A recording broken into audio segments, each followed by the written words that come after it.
I'm with the American Association of University Women in Sheboygan, and we are very pleased to co-sponsor this Great Decisions series with the Mead Public Library. I've been attending some of the Great Decisions programs in Manitowoc over the last couple of years. They have 100 people at their programs.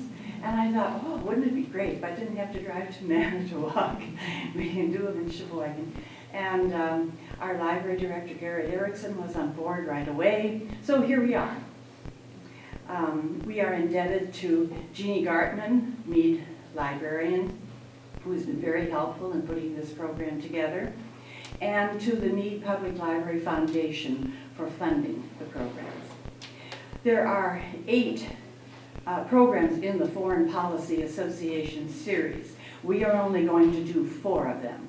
And depending upon the response, we hope to expand that next year to 6 or 8.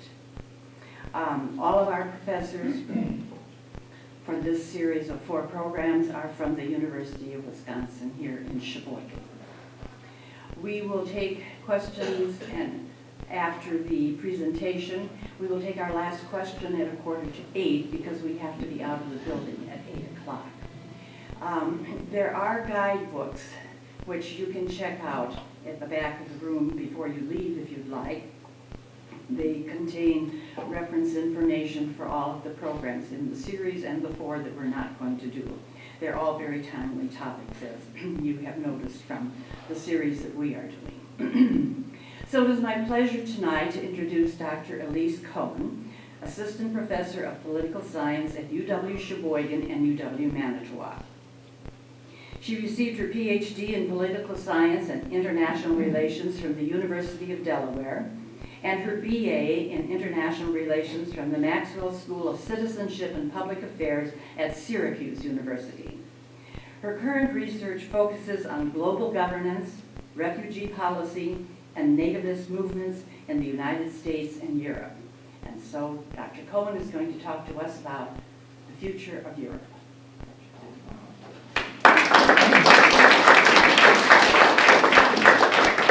Thank you so much. I'm really grateful to the series for having me, and I'm honored to be here. It's a really great turnout, by the way, so thank you all for coming out on a warm October night. I want to begin by letting you know that I definitely don't choose the title The Future of Europe. This is the Foreign Policy Association official title, because I would never be so bold as to pretend I have a crystal ball and I can just tell the entire future of an entire continent. So what is mine is the subtitle of the presentation, and this is really bringing my own scholarly research into bear on the broader topic. So I'm going to define some of these, so if these look like jargon, foreign language words to you right now, no worries, because I will let you know what is nativism, what do we mean by populism, and then the really fun one, what is Euroscepticism? So to begin, I just want to provide a little bit of background. We're talking about the European project as a whole when we think about what is changing in the region of Europe and how U.S. foreign policy should change, or how perhaps U.S. foreign policy might even affect and impact this project. And this really has its roots historically in the post-World War II project of rebuilding after the war. So this sort of got its start, what you now know as the European Union, got its start in the 1950s with the so-called EEC, European Economic Community.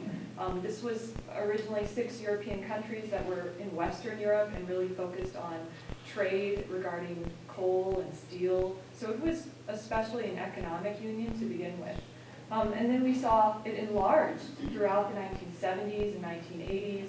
So we had more and more European countries that wanted to be part of this project of sharing trade and working together. And so this was the very origin of what is now this really impressive major international organization called the EU, the European Union. And it started in the 1950s just with these original Western European countries there. By the time we have more of European countries wanting in on the deal, and we get to the 1990s, there's something called the Maastricht Treaty in 1993. And this is really what paves the way for what we now know as the European Union, where we will have not only trade cooperation, but policy cooperation, creating free travel without what we think of as borders and the need for border control within this new community. And so that gets us to today, what we now know as a 28-member international organization called the European Union. And this is the flag of the European Union. So you may have seen this before as kind of a symbol of Europe united. And that is the symbol of being united together as part of the project at its start. So this is how it looks today. We've grown from those original 6 Western European countries, really focused on economic cooperation, to this amazing project for creating unity and peace and stability and economic prosperity, as well as this idea of being able to move freely, not just goods, trade in terms of free movement, but people in terms of immigration, for example. You may notice a couple things that jump out at you, like that little white blob between France and Austria. Oh, I don't know, blob. I should think of a nicer geometric shape name. That's Switzerland. So Switzerland is not in yellow because they have had a couple referendums on whether to join the European Union formally, and the people voted no. They have a very strong economy, and they feel like with the bilateral trade agreements they've worked out over time, that at this point they are happy just to partner in some trade negotiations without actually being a member of the European Union. And then you may notice up in the fingers of the Northern Europe, Norway is the one in white. So that's why Sweden and Finland are part of the EU, but Norway actually is part of the European Economic Area, so in a lot of ways it almost is a member already. They have absorbed a lot of the EU laws into their own Norwegian laws, and they have already the sort of trade benefits that come with being part of the economic agreement. But they have a history of sort of feeling dominated by their neighbors, Denmark and Sweden. So for sovereignty reasons, they haven't officially joined the European Union. There's also something just related to the free movement of people, and that's called the Schengen zone. And so the Schengen zone countries are now showing up to you in the sort of turquoise, I guess you call it. And you see the darkest turquoise, those are the current members of the Schengen, free movement of people. And then you have even some Schengen in the light blue, like Norway and Switzerland that we were just talking about. And up there, Iceland, right, the island country. They're not members of the EU, as you may have remembered from the previous map, but they really wanted in on this free movement. And so this is sort of like the common borders. And then within this area, there are no internal country borders. And so you can move freely. If you are a European Union citizen, you can be a resident of one of those countries in green and just travel to another without needing to worry about a visa and border control, border check. You could go for work, for education, whatever, family visits, and you don't have to worry about going through the entire process of like you're traveling to a foreign country. Then you may notice there are some in gray, like over here. Oh, there we go.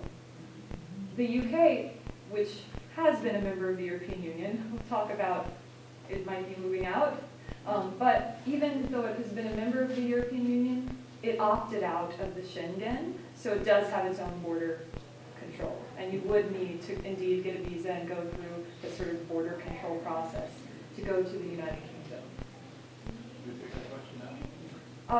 Well, I was going to save Q&A for the end, but let's just wait because I may answer some questions as I go too. That happens in classes sometimes also, but we'll see. I promise I'll get to questions at the end. And then this is the Eurozone for the money. This is the currency, and these are showing you the countries in yellow here that use the euro as their currency. So you see there are, again, some countries that opt out that are a member of the European Union, again, like the UK, right? But they don't use the euro, they use still the sterling, the British pound.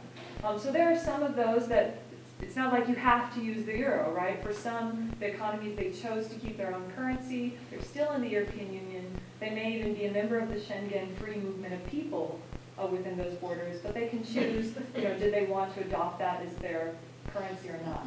But you see most of those countries have adopted the euro. We have 19 of the 28 EU members that did adopt the common currency. And the idea is like a unified financial market with the exact same currency with the same rate, so there can be planning accordingly. There's criticism of that then if there's an economic recession, like we saw a few years ago, each country has a very different economy, but they won't be able to tweak the response as well because they have a common currency. So again, we might get into some more of this in the Q&A.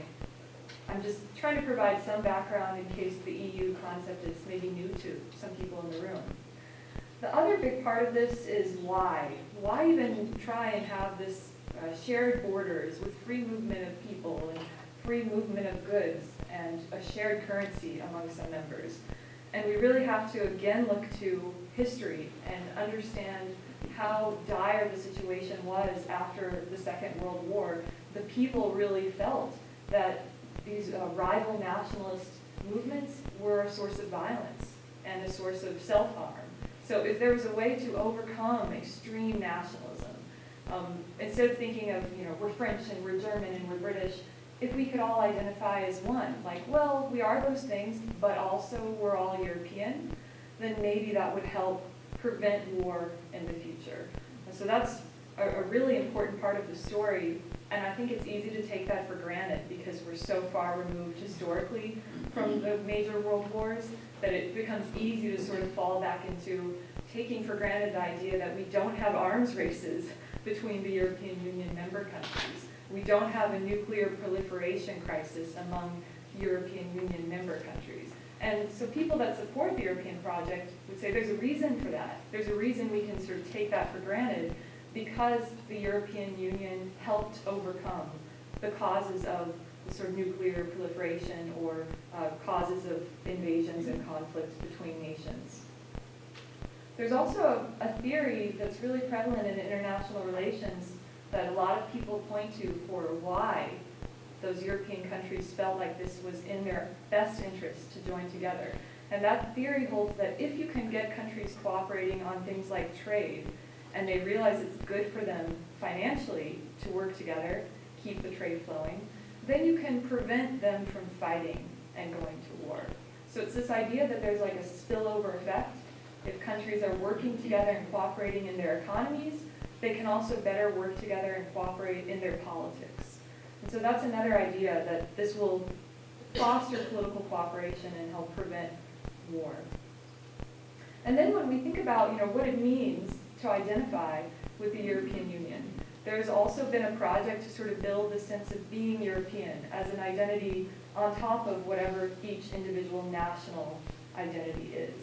And that's another idea, that if you have common values and common identity, then those countries will be less likely to fight. They will feel less threatened by each other because they feel that they share some common values and principles.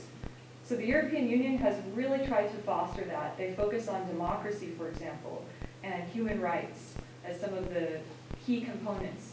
And when a country joins, they really have to work to get their own human rights laws or the way they run elections in accordance with the sort of standards that the European Union will set. Okay, so now let me get to kind of where my research has focused a bit more, the pushback to all of that. And so the first area of pushback is what we call Euroscepticism. And if you break down the words, it kind of sounds like just what it, or it kind of means like just what it sounds. You've got skepticism, right? So being skeptical of this European project, so Eurosceptical. So these are political actors, this could be political parties, people, leaders, that feel as though the European project for unifying Europe into a broader political entity is somehow, misguided. There are different versions. There's like, they call hard Euroscepticism, where they say the country should just exit the European Union. And maybe you've heard of that in recent news, right? Exit, just completely pull out. And then there's a soft version that, well, maybe it's too radical to completely pull out of the European Union, but from within it we should push for all these reforms and all sorts of change. I would say that the biggest manifestation that comes into a lot of the domestic politics of the countries in the last few years is more the hard version. And so you see vivid symbols like this one of the flag with the European Union symbol and this big red X through it, that no, we actually are so opposed to the European project that we don't want to be part of this shared union anymore. A lot of the countries where you see those movements have grown in power articulate them in what they call sovereignty concerns. Well, I don't know if you were watching, even our president, Donald Trump, when he gave his speech to the United Nations a couple of weeks ago in New York City, he made history because he was the first American president to use the word sovereignty a record number of times. He said it 19 times in just the one speech to the United Nations. So this is not something that's unique to the European political context. It's something that we see those who study this sort of reassertion of national sovereignty happening in different parts of the world. And so we have it as part of our own current sort of foreign policy approach with the new administration. And these are some pro-Brexit people. So these were people associated with the UKIP, the UK Independence Party. And really the main platform of that political party in the UK, the British political party, was that they should leave. So a hard Euroscepticism, that Great Britain should not be part of the European Union. And you can see some of those national sovereignty phrases, like we want our country back, vote to leave the European Union. The other part of Euroscepticism brings in another concept that we study in political science, which is this distaste, dislike for any, quote, elites. And so what is an elite can be varying. It could be a political elite, someone who's in political office and is able to control the budget and easy to criticize the people that control the purse strings. It could be a cultural elite, like a professor, right? Because I'm definitely not elite in any other way than that. But in that way, in terms of knowledge, because I have these fancy degrees, as anti-elites would say, maybe I think I'm a know-it-all, and I try and tell the government what it should do because of my long line of education. Or it could be, you know, a just wealth-based elite, someone that is very wealthy and has a lot of money financially. So in general, though, those kind of get lumped together, and we see the Eurosceptical movements articulate also like anti-elite, and instead we should fight for the ordinary man. And they kind of juxtapose, they contrast and put against one another the elites that are running the government, or maybe, you know, have a lot of education and training in something, and just the commoner who may be suffering, and the elites don't hear their voice. And so this brings us to the most famous example we have in the last couple of years, and that is the Brexit vote. So Brexit is British exit from the European Union. This is a map showing you what the breakdown of the vote looks like regionally, with those voting to leave in red and those voting to remain in the European Union in blue. And you can see, and of course that's Ireland over there, so just the north is part of the United Kingdom, Northern Ireland, and then the gray is a separate sovereign country of the Republic of Ireland. So you can see the country was quite divided. And this is actually breaking it down because the UK is a union of 4 different nations into one political sovereign. So in England, that's where we saw a majority, a little bit voting to leave, and that one made a big difference. So 47% of those living in England wanted to remain in the European Union, but 53% voted in the referendum last summer to leave the European Union. And then we see, if you look at Scotland, they actually quite strongly wanted to stay in the European Union. So the Scottish part of the UK, 62% wanted to remain, a little over a third wanted to leave. The Welsh, we see it was really close, but slightly the Welsh vote went 52% to leave the European Union. And then Northern Ireland over there on the top of the Irish island was much more strongly in favor of staying, 56% to remain. So that's why when statistically, you crunched it all together, it was very narrow, but it was 52% voted in the referendum last summer, 2016, to exit the European Union. And Theresa May, the current Prime Minister, went ahead and activated that back in March. And so if all goes according to the way this would play out, the plan would be that by 2019, the UK would no longer be part of the European Union. That would be the first time someone has left rather than joined, because the trend has been growing, enlarging. How did we get there? What kinds of propaganda and rhetoric and campaigning did we see to push the vote that it's a good idea to leave the European Union? This was a really prevalent poster that the UKIP, again, that's that political party I mentioned, that was really in favor of leaving, saying we want our country back, national sovereignty. And this was one of their most prominent campaign ads. Breaking point. The EU has failed us all. We must break free of the European Union and take back control of our borders. So then they have a little message, vote to leave the European Union on the 23rd of January. By the way, can anyone tell, what does this look like? Right, so this was the poster. They're not named. There's not like an arrow saying, here's who these people are, this guy's name is that, or something, or here's their story. But just sort of this flood, this wave, a tide of migrants and refugees, swarming, coming in, pouring into the borders. And those aren't my words. Those are the words of the campaign rhetoric. Swarming, flooding, overwhelming. And some of the campaigns and rallies and marches became very explicitly focused on that issue of immigration and refugees.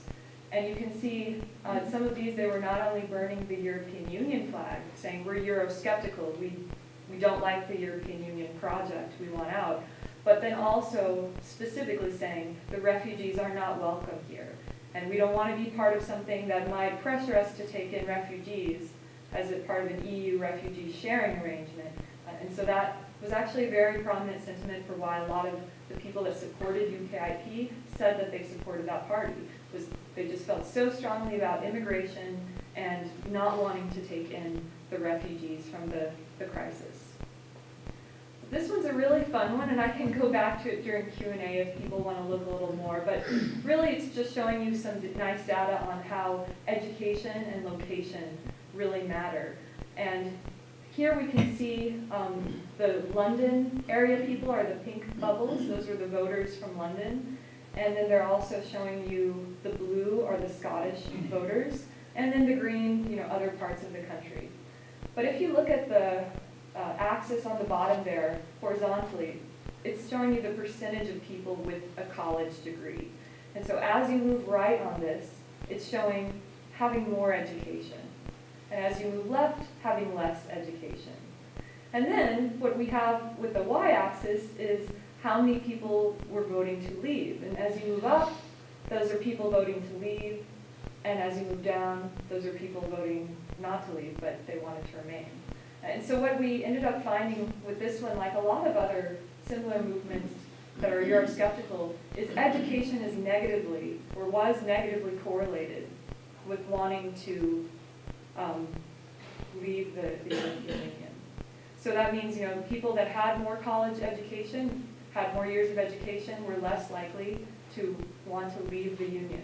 And they were more likely to want to remain. Now, the other thing that I've been studying in my own research is what we call PRRs, and I'm going to define that for you. It's populist radical right. So these are the political parties themselves. So I was talking to you a moment ago about the UKIP, the UK Independence Party, that they were really the one pushing the Brexit vote. And that is absolutely the kind of label that scholars put for parties like that, very nationalist, Eurosceptical parties. But they also tap into what we're going to call populism. And so not only are they anti-elite and Eurosceptical, but they are very anti-immigrant. And that's one thing that unites them. You can look at a PRR in Germany, and you can look at a PRR in Spain, and you can find these commonalities, which is really fascinating for researchers, that in very different contexts, maybe very different unemployment rates or economic contexts even, still they will have the same messages, which are really focused on being against the European project, Eurosceptical, and being anti-immigrant.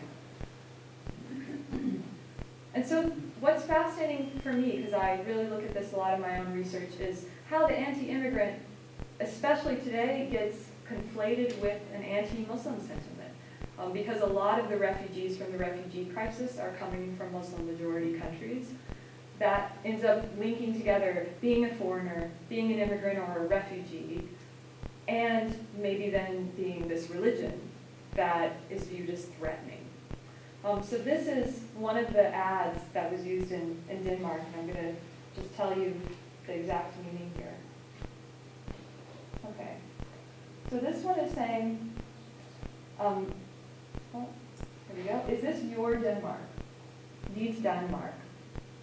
Right, is this your Denmark? And then below, and I know it's kind of blurry too, but all the white, I'm just going to read it to you, translating from Danish.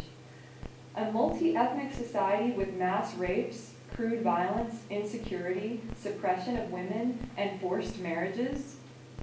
So is this your Denmark? And then it lists all these awful things about rape and criminals and forced marriages and oppression. And you can kind of see the picture that they've chosen is supposed to be a woman in a burqa, representing that she's Muslim and she's like very religious and wears the full burqa covering. And so then at the bottom it says, is this what you want?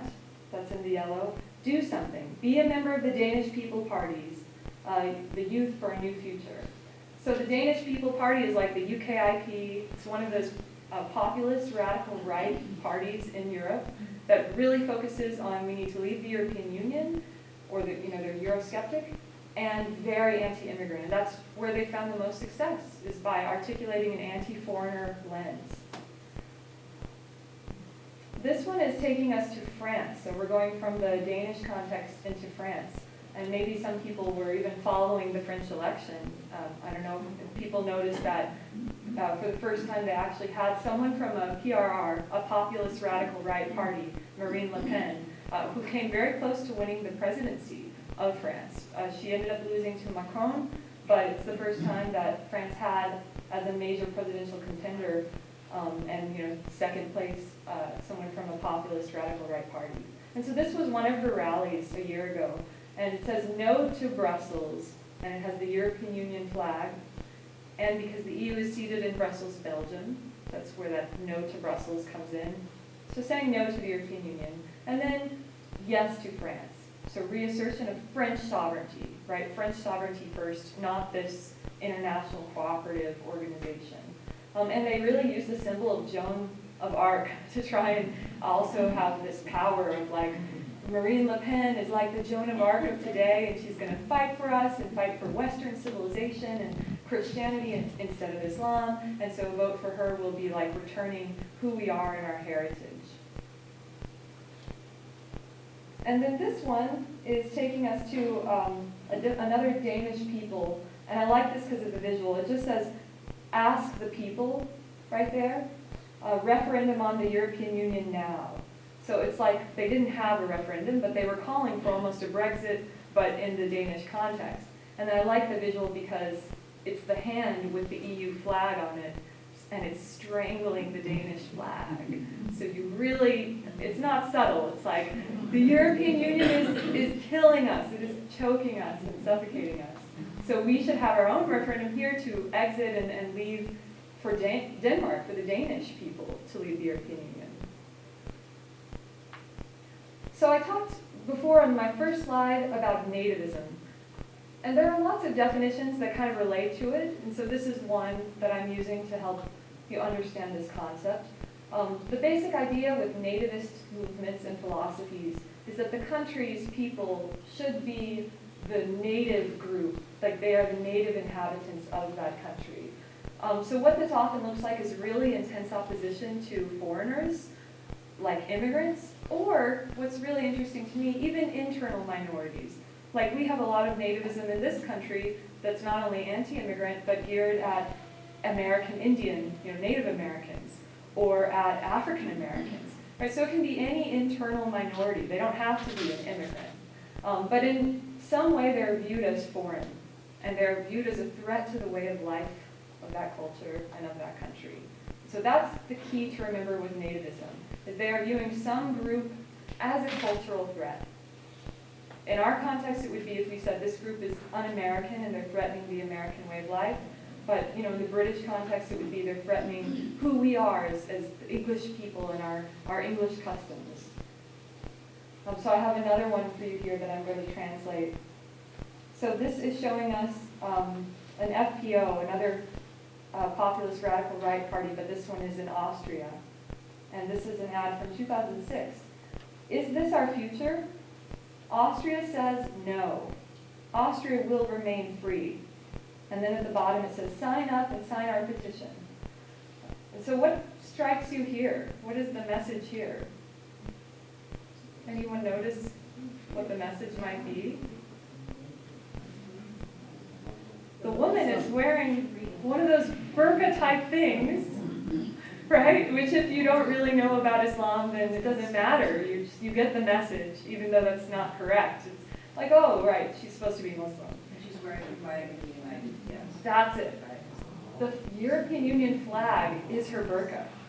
So, oh my goodness, it's so powerful. That's why I'm so glad we got a computer projecting so that I can have images. Because the images are worth 1,000 words.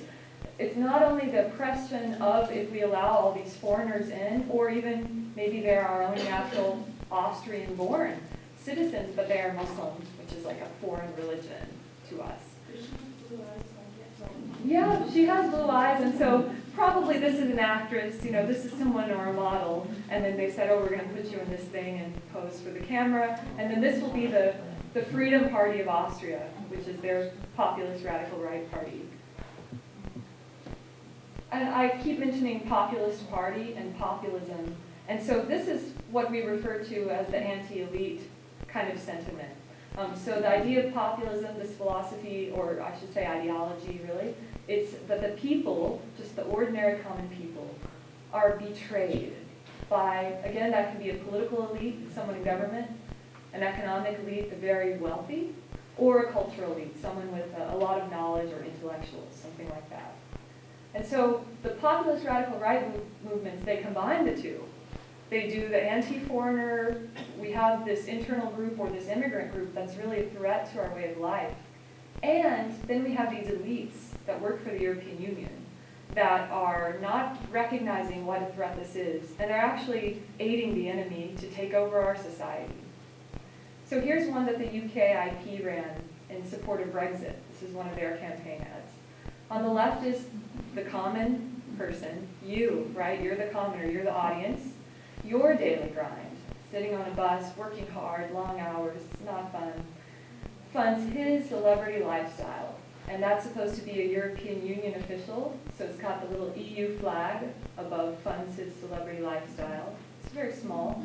And then at the bottom it has what's actually an exaggerated number. It's not accurate, but it says the UK pays £55 million a day to the European Union, and it's Eurocrats. Taking bureaucrats, which, come on, nobody likes a bureaucrat, and then combining it with European Union, Eurocrats. And he's in his limousine, right? So life is easy for him as he sits back and makes these policies that destroy our country and let in all of these foreigners. And they really start taking over from the inside out. This is another one that was run for Front National for Marine Le Pen in France. And so there you have, choose your neighborhood and vote for the front, the National Front, is the populist radical right equivalent in France. And that's it, choose your neighborhood. It's either the nice French girl with the French flag stickers or paintings on her cheeks, or again, it's the burqa. The burqa is ubiquitous, and in my research into these populist radical rights, that was like the most common tool used in their ads across different countries in different languages, was just some woman in a burqa with the eyes peeking out and nothing more. And in addition to the anti-immigrant and sort of nativist sentiment, where these Muslims are threats, these foreigners are threats, we also have the economic. So combining Here's your European Union policy at work. This is in the British case. British workers are hit hard by unlimited cheap labor. Now, you may recognize this in our own country because we have similar narratives that link unwanted immigration with job competition. And so that's maybe one that's really familiar even in this room, that you've heard that. And so really what the populist radical right parties do is they combine them. They use the economic fears combined with the fear of something foreign or culturally threatening to mobilize people that the European Union is the root of the problem. If we leave the European Union, we can reassert who we really are and our own national sovereignty and deal with these threats and rid ourselves of these Muslims who are threatening. I'm going to maybe skip over this one just for time, because during Q&A I can always go back to things. Okay, so what are the PRRs doing politically? This is what gets really fun for me as a political scientist. Fun in quotes. First of all, they are using the fact that there's been a refugee crisis for the last 4 years, the biggest one we've seen since World War II, and they're using it for political gains. And what's happened, one kind of cost of that, is there's been a lot of confusion of the difference between what's a migrant and what's a refugee. And so in the campaign rhetoric of these populist radical right parties in Europe, they don't make any distinction, and they don't recognize the official legal definition of a refugee is someone fleeing from persecution. So this is in international human rights law. A refugee must be based on a well-founded fear of persecution. It could be their political opinion, their nationality, their race, their religion, but something about who they are has led them to be a target of intense persecution. So they're really fleeing the country that is their home country to survive. That's a refugee. That's very different than a migrant. A migrant is someone who chooses to move. Maybe they're looking for a better job or reuniting with family that lives in another country. Or maybe it's for education. They're moving to pursue a better life. And so it's voluntary. It's not something where they're actually fleeing for their survival because they fear they may be killed or harmed. But what's happened in the rhetoric about this crisis and how they're flooding the country and overtaking us is that distinction has been lost. And so people that are really qualifying as refugees under international law are just viewed as like, well, you're another foreigner, you're another migrant. So for someone like me that studies refugee policy, that's a really troubling aspect of all of this. The other thing is we sort of have a scapegoating of whatever crime or social ills are happening in countries, kind of trying to link it to refugees. And this was a sign where they actually were calling them rape-fugees. And there was even some fake news that was going around of false stories of rape by gangs of refugees. And then some fact-checking websites came and said those things were not substantiated. But as you may know from social media, fake news can move very quickly. It's very hard to stop. So some people were also really afraid that, oh, these refugees, again, maybe not even knowing what a refugee is compared to a migrant, are harming our women or somehow contributing to crime. Really disconnected from people that work on the ground, that actually work with refugee resettlement programs, that heavily vet a lot of those people applying for asylum. So the reality of who are the refugees is kind of lost because the populist radical right parties don't care about accurate depictions of who the people are. They care about using that fear for political gain. And the other scapegoat, aside from the refugees themselves, are the European Union officials and sort of the European project as a whole. And so the EU becomes its own scapegoat. Oh, if only we weren't part of this EU, then we wouldn't have to worry about taking in these foreigners. Here's another UKIP ad. Who really runs this country? 75% of our laws are now made in Brussels, and they have the EU burning a hole through the British flag. Like Brussels and Belgium is making our laws instead of our own British lawmakers. The refugee image has also become really securitized, meaning refugees are seen not just as a cultural threat, because a lot of them may be from Muslim majority countries, but as a national security concern in the wake of terrorist attacks. So if you go back to 2015 in Paris, we've really seen a string every few months in a different European country. Maybe there will be some knife attack, or like the London Bridge attack that happened more recently, or just 2 days ago in Marseille in France, there was a stabbing. And in some cases, there would be either ISIS claimed responsibility, or the people themselves had some ISIS literature, or sometimes maybe that wasn't even clear if it was linked to ISIS, but they were Muslims, and so that was part of the identity, and they linked that. And so that only kind of gets the cycle going further, because as people fear refugees and migrants and people they think may be from the Middle East or Muslim, it reinforces the sense that they're a danger, and they're bringing terrorism into the country. And so as part of this sort of cycle of violence, we've also seen tremendous spikes in European countries of violence against refugees and violence against people that are perceived to be Muslim. There are so many, and just for time, I selected a couple, but this is one after the London Bridge attack. In the British context, they had this big spike in physical assaults and attacks and hate crimes against mosques in the UK. And Germany and Austria both have seen a series of attacks, not just a few, but arson attacks on asylum centers where refugees are living. And so some people were setting those on fire and spray painting like Nazi swastikas. And so it's like we kind of see this violence manifesting in different ways. Terrorist violence that contributes to this fear that maybe all refugees or all Muslims are to blame. And then what I call nativist violence, which is then targeting people that are viewed as foreign or culturally threatening with arson attacks or assaults. As we think about the future for the US and Europe, it's really interesting to see what's happening with Brexit. So this was something that we saw in the immediate aftermath. The British themselves were questioning, did we make the right decision? Did we rush into the vote to leave the European Union? And so this was a headline grab.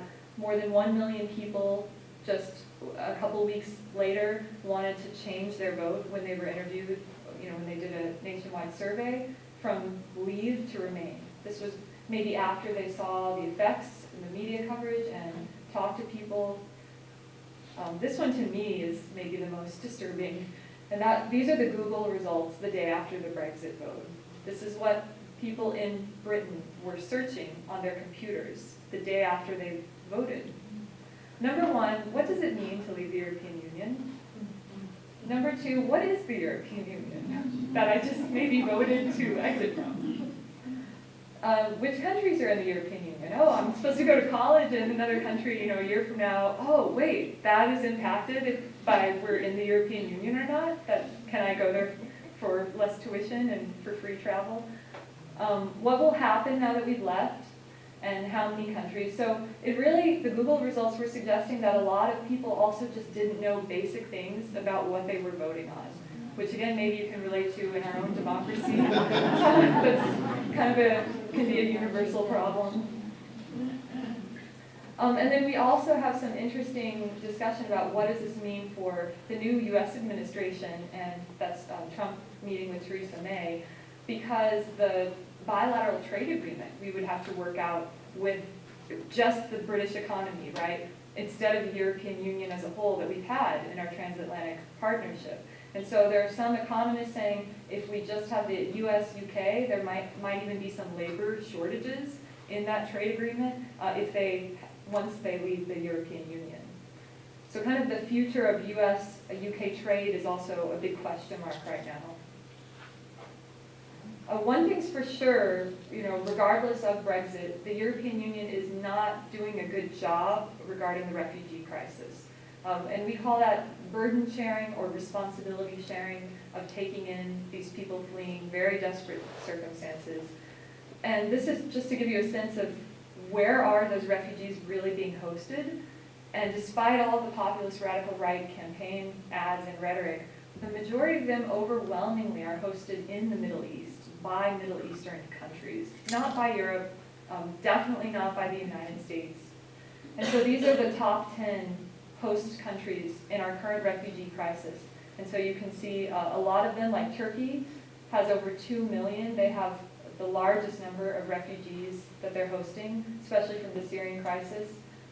Iran, Jordan, we get some into South Asia and into Africa, but overwhelmingly for the Syrians, they're being hosted in the Middle East, and then when you go even broader to Afghani, Somali, Iraqi refugees, it's still some of the least developed countries that are actually some of the poorest countries that are least capable to take in refugees that are doing the job of taking them in. And so when we compare that to, for example, Europe, it really dwarfs the number that the European countries have taken in. And really, it's just Germany and Switzerland that have also done most of the resettling in Europe. The other problem is we know that the European Union has continued to grow, because I showed you the first slide where you could even see from it started in the 50s to today, we went from 6 to 28. So every few years since the 1970s, there's been a wave of more countries that joined. And that's what we call EU enlargement. More and more countries joining this European Union. But the problem is, as it's spread, you might say horizontally, vertically in terms of the people in those countries believing what they're doing is a good thing, that job has not been done very well. So there's a lot of work to actually convince ordinary British people, ordinary Danish people, of whatever it is that this is really something that's in their interests, and kind of reminding them what was the whole European project to begin with. And so you may say the EU has failed not only in the refugee crisis response, but also to really communicate to average citizens, why is it in our interests? Why are we in this European Union? And kind of the future of Europe part, if we look in the crystal ball, it seems like these nationalist trends of reasserting sovereignty over collective cooperation are growing. And so these PRRs, these populist radical right parties that I've researched, they're not going anywhere. It seems like, in fact, they may be gaining a lot of ground. And I don't know if people just saw in September, there was a big election in Germany.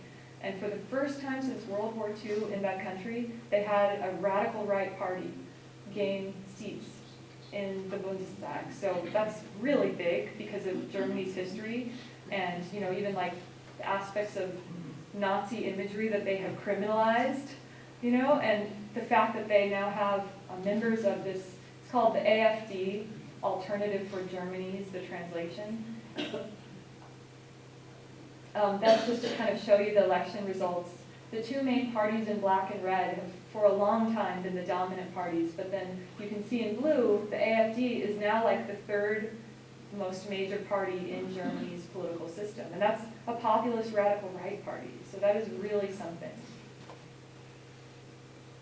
Some of the AfD, Alternative for Germany ads, come to our similar themes that we had before. This one is saying, new Germans will make our own. And the reason is because, and that's supposed to be like a white German lady, you know, who's going to bear the future youth of Germany herself, not relying on immigrants. Because some people pointed out that Germany's aging population actually is in demographic decline, so they need fresh immigration to help keep their economy growing. And so a lot of people were pointing out that economic logic, that, oh, we need the immigration. And so it's kind of a counterpoint. It's like, well, we'll do that ourselves. The women will get to making babies and we'll make our own German population. We don't need to rely on those foreigners coming. And that's going to give you a very similar theme that you've seen in a lot of these campaign ads. Burqas, we prefer bikinis. And then it has, you know, the image of the bikini-clad German women. Again, playing on, well, the opposite of the burqa, like this is what we want, this is who we are. And so then the imagination conjures up the image of the burqa that would alternatively be fully cloaking and oppressing those women and robbing them of their women's rights. If, again, you have to connect all the dots, the foreigners keep coming in, and they're coming from Muslim majority countries, and Islam takes over our society. Why is it so remarkable that this far-right political party has come into German politics with such a force? Well, the guy on the lower right, he was one of the senior leaders, and he has made statements minimalizing the Holocaust. And so to understand, you know, post-World War II Germany, that's something that they really actively have mea culpa, like we are taking culpability, we're never going to let this happen again. They have Holocaust memorials. Contrary to their neighbor Austria, they have really fully come to grip that and embrace that. This was part of who we were, and so we're never going to let that happen again. And then that's really remarkable, he actually said regarding one of the main memorials to the Holocaust in Berlin, oh, this is like a monument of national shame. We need to get rid of these monuments and have a more positive view of our history. And so kind of minimalizing the Holocaust, statements even suggesting that they should remove the Holocaust memorials to kind of forget the negative, just look at the good things Germany has done. And so that is really just, again, things like that have happened in Austria and other places, but for that to happen in Germany, people that follow German politics are just really shocked by it. And we have some other comments, like the guy in the top left, he's like the deputy to the director of the political party. So he's the second highest ranking AfD party official in Germany. And he's known for making very racist remarks. So if you follow football in Germany, what we call soccer, one of their best players right now is part German, part Ghanaian. And so, he's darker skinned. And he said about this man, Boateng, that, oh, he's good on the field, but no German people would actually want him as a neighbor, just because of the fact that he's racially part black, part African. And so, these are some of the people they've had at the forefront. Another senior leader up there, she's made really anti-immigrant remarks, very anti-European Union remarks. We just have quote after quote from something like 10 of the AfD leaders reminding us of what is the populist radical right party, what unites them. But even getting some of that Holocaust minimalization is something new. To me, one of the most interesting things too, because sometimes people will play up the economic logic and say it's all about the job competition. People are hurting, people are worried about their employment opportunity. That's why they're anti-immigrant, or that's why they're anti being part of the European Union. But what you see in the northeastern, where it's really dark in East Germany, that is where AfD got the largest share of the votes. And that is where, per capita, they have resettled the fewest number of refugees. So a lot of the people that live there never even meet or see a refugee. Yet they were the ones, when interviewed after the vote, in the sort of post-vote survey, that's like the #1 reason they voted for the party, was they don't want all these refugees flooding the country. But they live in a place where there's hardly any refugees. They resettle it by highest economy, right, and most populous places. So they actually go to the wealthier, most populous parts of West Germany, and they don't resettle many in the East German parts. So it's not really about the logic, it's more about the anti-immigrant or nativist sentiment. And then if you've been watching just this week, the news coming out of Catalonia as a movement to separate from Spain, as their own Catalonian people, there's some interesting connection that we can make back to our broader themes of tonight. Because this is actually from a year ago, one of the Catalonian nationalist figures said that Brexit encouraged them. Like, oh, well, if the British can leave the European Union, maybe we can leave Spain. We also want to assert our own Catalonian nationalism over being part of an integrated Spain. So some people are saying, wow, Brexit can really create a lot of instability and give a lot of nationalist successionist movements renewed hope to break away. And then what we're seeing now is the European Union is kind of calling on the Catalonian police, to remember that part of being in the EU is respecting human rights. Because if you're watching the coverage of the last couple of days, it's been really brutal treatment of the Catalonians that were trying to vote in the referendum for independence by the Spanish police. So the human rights question is still not resolved even in European Union member states. I want to give you the alternative, because the alternative to a lot of what I've said tonight would be, there's also some research that shows Brexit made some European populations cling even more to the project and feel even like a stronger sense of, no, we like being in the EU. And so among some populations, it boosted support for being part of the EU. There's also a really fascinating article I was reading, kind of an analyst from the European Union, looking at all this public opinion stuff on views of Trump in the EU. And the reactions to Trump have also been very negative in Europe, and some people say that actually may unite Europe. Sort of, maybe not good for US, but for themselves to sort of reunite as we are European and these are our principles in opposition to the new American administration. And these were some of the headlines that came right after, or quickly after Trump's election. For Europe, there's a new threat in town, the US.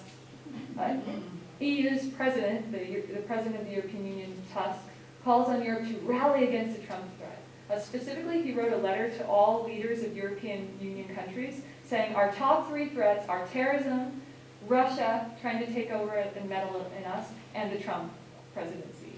And those were like the 3 top threats identified to Europe. And I like this one because it gives us a bigger picture. This is support for President Trump in context of support for the past 2 presidents. And what we can see is they picked a couple of main Western European countries. The red is the British, the yellow is the French, the blue is the Germans, and the green is Spain. So you can see we're kind of back to George W. Bush levels, which for people that study global perceptions of the US, that was sort of a low for us after the Iraq War. And then we had problems during the Obama administration too, so it was definitely not perfect. In fact, some say there was already a distancing between the US and Europe even then, but we sort of really plummeted back down to the George W. Bush levels of favorability with the new president. So that's another one to sort of watch for the whole question of what is the future. And this was the specific question, now that Donald Trump is US president, over the next few years, relations between our country and the US will what? And this is taking all European populations they surveyed. 8% thought it could get better with President Trump. About half thought it might not change at all, stay the same. And then 37% felt that it will get worse under President Trump. So that's another one sort of for the future. What are the people there thinking? And then I promise now we can get to all of your questions. Thank you.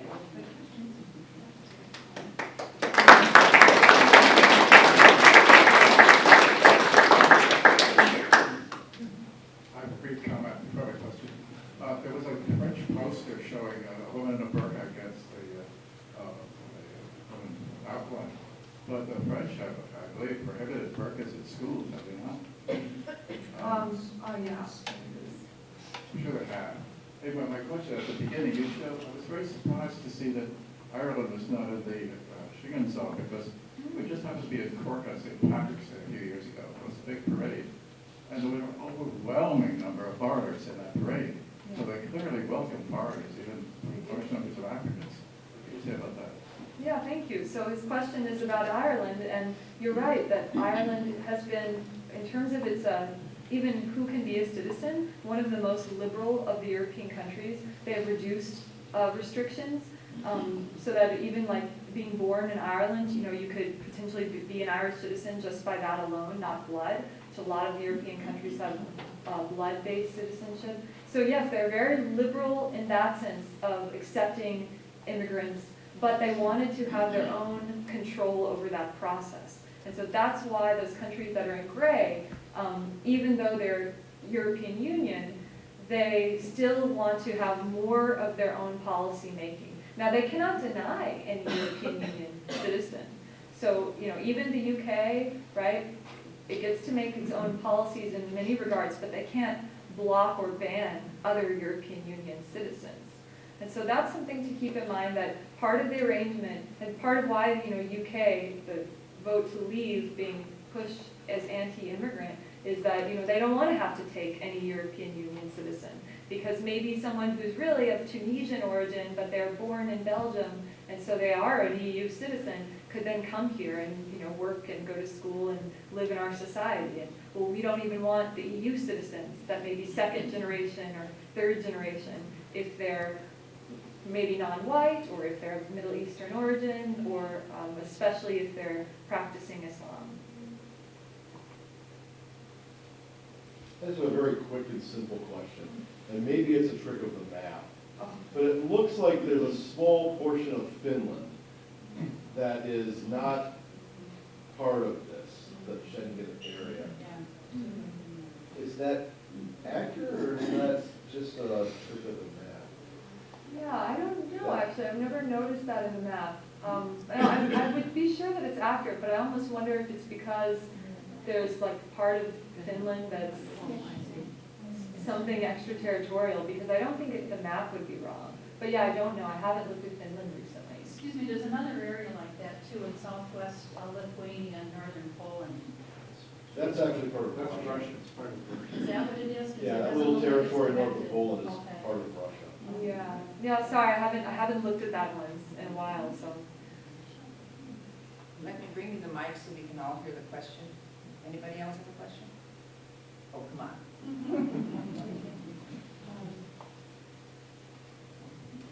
I think we're all aware right now of the Russian influence in the elections in Germany and France and probably in Brexit. As you were looking at all of this, did you notice Russian influence in other European controversies and, for example, Catalonia? Yeah, I don't know about Catalonia. I didn't see anything in that one, but I saw a lot about Russian influence and fears of Russian exploitation of Brexit.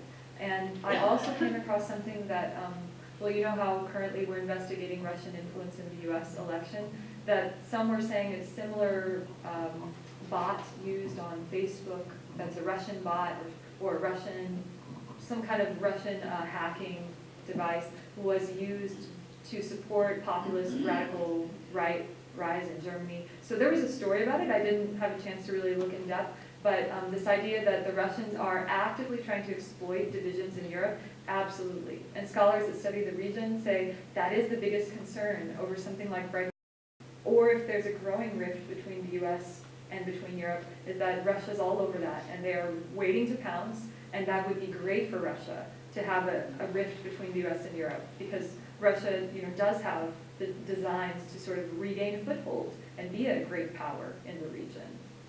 So yeah, there are a lot of concerns of Russian exploitation of all the instability that could be happening in Europe. The drive for Catalonian independence goes back centuries, as in Scotland. And so, I mean, this is just maybe intensified, I think, maybe precipitated, she suggests. There's nothing new. No, indeed. And under Franco, if people have ever looked at the U.S. relationship with Franco, he was very brutal towards any non-Castellano Spanish, and he banned Catalonian dance and language schools, and that resentment is still very well known by the Catalonian people.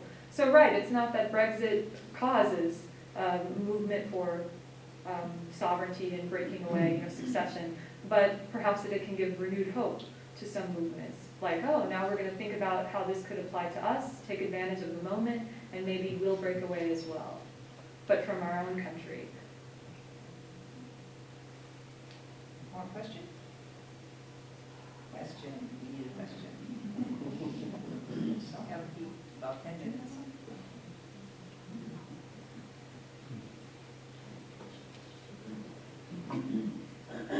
Regarding Brexit and the vote to leave, is there any chance that that vote will come again before the population and go the other way? That's a great question. There have been some calls by the Labour Party, the Liberal members of Parliament there, clearly so many people are against it. They just did a survey over the summer that found now more people would vote to stay than to leave if they held the referendum today. So some of those Liberal members of Parliament have called for doing it over, a redo. So it's a domestic politics issue right now in the British political system, because Theresa May is facing kind of a weakened position. She had an even lower support level in the last election they held, which she thought would show everyone that people really love Brexit and they do support her party going forward with it. And so some, even within her party, are saying, maybe, Theresa May, maybe you should step down because you're linked to the Brexit vote. Whether they're actually going to redo it, remains to be seen. Right now, her position is we're going to do like a soft exit, and we hope to negotiate all of these things to help our economy before we officially leave in 2019. But the issue is there's really no way to do it softly, because part of getting to be in the free trade part with all the benefits of the economic sharing is the people sharing. And that's what really motivated the vote of people wanting to leave, was more about immigration than the economy when they did post-vote surveys. So that remains a question for British domestic politics and her own party if they force her to step down. Would that then be used as a platform to do it over and call a new referendum? Her position has been, the people have spoken. We had the referendum. It was official. We are moving on that. And so her stance is, no, we're not redoing it, and we're going to be out by 2019. You said that the European Union was not doing enough to help certain cities. Is there some way that the European Union could be made stronger, or should be taking stronger steps? Yeah, for people that study European Union reform, there are so many avenues. So there's the economic problem that comes with the shared currency. How does a country then respond to inflation? How does a country use its own economic background? I mean, Germany only has like 4% unemployment compared to like Spain or Greece, where maybe it's more like almost 20%. So, these are really different economic contexts, and for all or many of them to have this idea of a shared economy can be problematic. So there's a lot we should, and I think people that may have done the reading in the booklet, there's a lot by Dr. Moravchik, because he really focuses on European economic reform. There's a lot of avenues for that. In terms of the refugee burden sharing, yes, there have been plans of here's how each country, based on its wealth and population, could fairly share responsibility for these desperate people fleeing, looking back to our own history of when we were desperate and fleeing war and violence. And that has been rejected. It's been all talk, no action by the actual states, viewing that they would really be committing political suicide at home if they took that many refugees in. So yeah, there are a lot of great plans, and I think we just don't see the political will so far to execute them. Excuse me.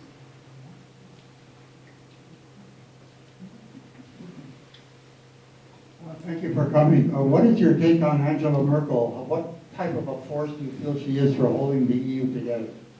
Yes, that's a great question, because Merkel in the last election, she did win less than her party has traditionally in Germany. So some people said, wow, that's really showing a decline in support for her. But she did still win, and that's a really important factor because she's so pro-European Union. The thing with Merkel is she does see a new potential ally, because in France, the populist radical right, Marine Le Pen, lost, and Macron came, and Macron is very pro-European Union as well. So she has the potential now, she has like a new ally in France. She can work with Macron. They both take a very pro-European Union stance, and maybe weather her own domestic politics storm of the rise of the radical populist right in her own country. So yeah, she's really linked with the European Union. The people that voted for the AfD were also very anti-Angela Merkel. They link her with refugee sharing because Germany has done so much. They've really led, they've been like a model for refugee responsibility sharing. But right, her attackers use that against her, and those that support her believe in those principles of kind of who we are as Germans. That's who we are. We are taking in these desperate people, and they recognize their own history. So I would say there is some maybe positive for her because Macron is there now in France, and they can kind of unite. And then a lot will be a question mark about Trump-Merkel relations because they were off to a very rocky start. But he did recently visit Germany, and I don't know if people followed, but early in Trump's campaign, and then when he was president-elect, he said he would not support NATO's Article 5, which is mutual security and defense. If one is attacked, like we all come for the one and fight to defend them. And he's saying, I don't know if I support that. And that was really really poorly received in the European Union because that's a staple of North Atlantic Treaty Organization. But then when he just visited Germany, he kind of backtracked and he said, oh, okay, I do recognize and accept Article 5 is important and we would continue to defend a European ally. So it's one, like it was off to a rocky start, German-US, but if that can improve, then maybe that will also help Merkel feel more secure. Thank you. I know you touched on Macron. I'm interested in what you had to say about his difficulties. I mean, that's what we read. What is going on? What are his problems? Yeah, so the support for Le Pen, even though I think it came to like 34% for Le Pen, the French radical right candidate, over his 64 or whatever percent. So he had a very strong victory over her. But there's still that third of the country then that not only wanted the opposite of Macron, but they wanted something even more extreme. They wanted maybe even pulling out of the European Union. One of his biggest things too is he's viewed as an elite because he's also a wealthy businessman. So he's viewed as maybe part of that problem of the economic collapse, you know. But France has higher unemployment than Germany, so you know that's more of a concern for him than for Merkel. So I would say the fact that he's viewed as an elite, the fact that they are having this slightly higher unemployment, and the fact that then he has a whole third of his country that wanted the populist radical right candidate instead of him. I think there was maybe just time for one more. Unless she had her hand up. The president said a few weeks ago, and I think he probably changed his mind yesterday, but he was very concerned about they're not paying their fair share. And he's saying there's a lot of different things happen, but he's still on that point about the European Union not paying their fair share. What's the position now? Yes. What if he has any, or it may change next week? Right, and it's a great question. Actually the fair share is about NATO, which is very similar. Yes, but it's a very timely question. NATO. So there's some false numbers where they say, oh, the U.S. contributes like 70% to defense spending, but that's really misleading because that's saying defense spending all over the world. And the U.S. has 800 military bases in the world, and a lot of stuff in Asia Pacific and the Middle East, you know, well outside of Europe. So that's a really misleading kind of fake news thing if people are saying, oh, the U.S. pays 70%. We don't pay 70%. We do pay 22% of the NATO budget, and we've liked it that way so that we can control the majority of the budget. I think the next one is like, I may have it, Germany pays 14% of the NATO budget, France 11%. So we're at 22%, and that gives us a sense of control. And so historically, that's why we wanted to control NATO, and we wanted to be the pullers of the purse strings so that we can feel like our hegemony, our power is intact, and that we dominate. Even in Europe, that like we are the regional great power of Europe because we control the military. Also, there's a key principle in international relations regarding threat perception and this belief that countries want to judge their military might relative to other countries. So we would want to have the strongest military, and we would feel threatened if Germany started spending more on its own military, or France started spending more. So it's a really interesting thing now to hear a US president say, oh, they should spend more on their military, because all through the Cold War, and since we emerged as a major power, we've wanted just the opposite. We have wanted other countries to spend less, ally with us, we'll be the ones with the big guns, and we'll be the ones that run the show. So yeah, there is something to it, but also there's a reason why it's been that way, and this would be a big departure from our history.